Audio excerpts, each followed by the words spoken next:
Elle ne paie rien pour attendre celle-là. Je dois lui rendre ce qu'il m'a fait. C'est trop difficile. Je suis un pour ne rien. Non, je n'y arriverai pas. J'ai peur. Change tes pensées.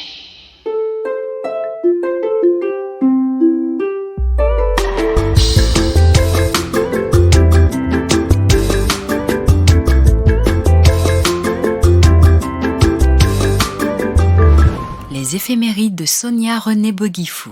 Et si la vie nous était contée? Le libre arbitre. Le libre arbitre est la faculté que nous avons de faire un choix en toute liberté et sans contrainte. Dans nos actes de tous les jours, chaque seconde, chaque minute et chaque heure, nous décidons librement de ce que nous allons faire et de ce que nous allons dire. Nous en sommes pleinement responsables et nous devons en être conscients et accepter de l'assumer. Rien n'est facile ici-bas. En tout temps, tout est contrainte. Tout est choix entre le bien ou le mal, le bon ou le mauvais. Le diable est présent à nos portes et prêche pour notre perte. Il nous soumet à de grandes tentations auxquelles notre chair a du mal à résister. Le diable se délecte de nos faiblesses et prend un malin plaisir à nous attirer vers le mensonge, la méchanceté, la malhonnêteté, la jalousie, la convoitise. C'est un ennemi rusé qui use donc de malice, de séduction et de mensonge pour nous pousser à faire sa volonté et nous détourner du droit chemin. Mais en aucun cas, il ne peut nous forcer la main, car il n'a pas de pouvoir sur nos vies. Toutefois que nous tombons dans son piège, nous sommes responsables de nos actes. C'est le libre arbitre. Ni Dieu, ni le diable, ni aucune personne sur terre ne peut être responsable de nos actes. C'est pourquoi il est écrit qu'il y aura un jugement dernier. Ce sont les conséquences du libre arbitre. Est-il donc juste d'affirmer, comme on l'entend souvent dire, que tout ce qui nous arrive relève de la volonté de Dieu? Adam et Ève ont succombé dans le jardin d'Éden à la tentation du diable et ont été sévèrement sanctionnés par Dieu. Derrière chacun de nos choix, il y a un prix à payer. Adam et Ève en ont fait les frais. Nous devons apprendre de nos erreurs pour nous élever et mieux nous diriger dans la bonne direction. Nous devons revoir, pour beaucoup d'entre nous, notre façon de concevoir la vie.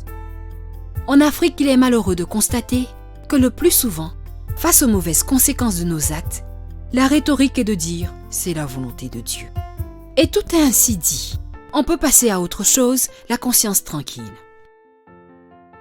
Conclusion simpliste, conduisant à la facilité, à la fuite des responsabilités et incompatible avec les fondements d'une société qu'on souhaite constructive.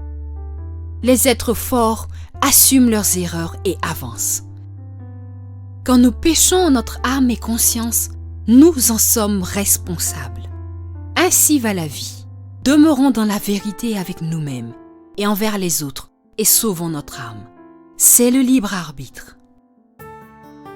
Dieu est le Père de tous, et que ne ferait-il pas pour nous, ses enfants? Quel père ou quelle mère ne ferait pas tous les sacrifices pour le bonheur de son enfant?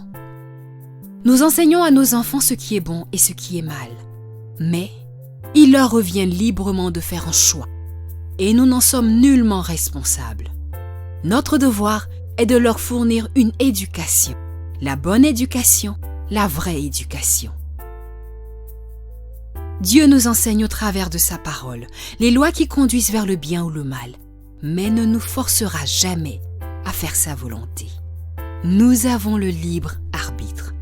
Satan tenta Jésus-Christ dans le désert à plusieurs reprises, et il a résisté à la tentation et fut auréolé de gloire. Nous avons aussi le libre arbitre par rapport au diable, car il ne peut nous obliger à faire ce qu'il veut et nous détourner des voies de Dieu. Nous avons le libre arbitre face au Seigneur.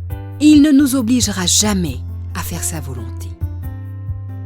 Nous sommes habités par notre conscience qui nous interpelle tous les jours sur le bien et le mal, et nous serons soumis au jugement dernier. Adultes, chefs de famille, responsables, nous devons nous élever et faire face à la vérité. Nous avons le libre arbitre. Le péché est agréable à notre chair. Il nous procure un semblant de plaisir du moment, un semblant de bien-être qui agrée nos désirs. C'est une voie que nous pouvons décider de ne pas suivre afin d'être agréable à Dieu et de vivre pour l'éternité.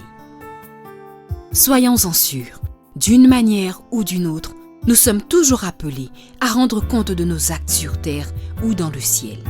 Ainsi va la vie. Demeurons dans la vérité avec nous-mêmes et envers les autres et sauvons notre âme. Plénitude et sérénité, tout est harmonie. Et si la vie nous était comptée?